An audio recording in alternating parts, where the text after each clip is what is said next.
Welcome to the next episode of Strange Occupations from Days Gone By. And again, we visited the website Random Acts of Genealogical Kindness. There is a link to this volunteer organisation in our description below. So let's kick it off with Panther. A panther was a keeper of the pantry in a rich household. Don't think anyone noticed. No, subtle. Oh. Hi Lily. Hello, Lily. Lily wants to get in on the act. Careful. Oh no, don't Because I jump caught on her. Layla. I caught her because she was about to jump on Layla. Oh, poor Layla. Oh, Lily. This later became part of the butler's job, and another name for the butler was the pantler. Peeler. No, not quite. A peeler was a nickname for a policeman. This name came from Sir Robert Peel, Prime Minister of the United Kingdom, from 1834 to 35 and 1841 to 46. He is regarded as the father of modern British policing, owing to his founding of the Metropolitan Police Service, hence the term peeler. Philosophical instrument maker. Almost. It was someone who made scientific and mathematical instruments. Pin setter or pin boy. Not quite what you think. Before the invention of automated machinery in bowling alleys, pin setters were boys or young men who manually reset pins and returned the balls. This photo by Lewis Hine was taken in April 1910 at 1 a.m. and shows pin boys working in a subway bowling alley on 65 South Street, Brooklyn, New York. Pister. Any idea what that might be, Mum? No. A pister was actually a Latin term for a baker of bread. Plaiderer. What a great word! Absolutely. A plaiderer was actually someone who made plaid. We sometimes pronounce plaid as plaid in the UK, but the proper word is plaid, and it's a Gaelic word meaning blanket. A plain worker. Bit harsh. A plain worker performed plain sewing or needlework as opposed to an embroiderer. Planker. Sounds a bit rude. A planker is actually somebody who planks or kneads a hat during felting. I was just doing that. I don't know if they do it like that. Don't know.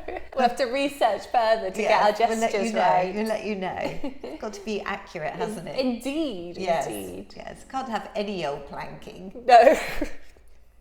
A ponderator. A ponderator is actually an inspector of weights and measures. Portable soup maker. Seems like a bit of a tricky job. Actually, a portable soup maker converted soup into a dry form so that it could be easily transported. Potato badger. Not quite. A potato badger was a seller of potatoes. Pricker. Not quite, but close. A pricker was a witch hunter. This is a portrait of Matthew Hopkins, the notorious witchfinder general of mid-17th century England. It was believed that a witch could be discovered through the process of pricking their skin, and here we see an example of various witch-pricking needles used for this purpose. The belief was that all witches and sorcerers bore a witch's mark that would not feel pain or bleed when pricked. The mark alone was not enough to convict someone, but it did add to the evidence against them. There was a bit of sleight of hand going on. Hollow wooden handles and retractable points would give the appearance of an accused witch's flesh being penetrated to the hilt without mark, blood or pain. By the way, a pricker was also a term used for a pattern maker or a horseman. Prick Louise. Ah, was that the name for one of the alleged witches? No, not in this case. This charming term was one of the names for a tailor.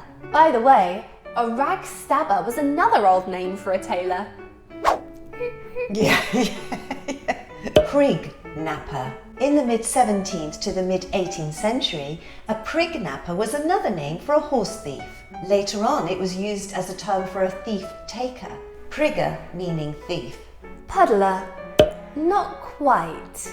A puddler was involved in the making of iron and later on, steel. The process of puddling was developed towards the end of the 18th century. It involved stirring molten iron in a furnace with rods. Puggard. Not quite as nice as that. A puggard was a slang term for a thief. A pugger. What, as in the term, he's a right old pugger? No. Oh. A pugger was someone who made clay or loam into a soft condition. They did this by walking on it so it was pliable enough to be used to make pottery or bricks. This work was usually done by women and children. Plum Bum Worker. I don't think I'd want to pick that fruit, let alone eat it. A Plum Bum Worker was actually a plumber. I think we should bring that one back, that's hilarious. I think we should, definitely. Punky! Yeah, so cool! Not quite. Punky was a slang term for a chimney sweep. Pure finder. Not nearly as delightful as that. A pure finder was either an old woman or a young girl who went along the streets looking for dog droppings to be used in the tanning process of leather. Quarrel picker. No, not quite. A quarrel picker was a glazer. Which job would you choose to do from the past?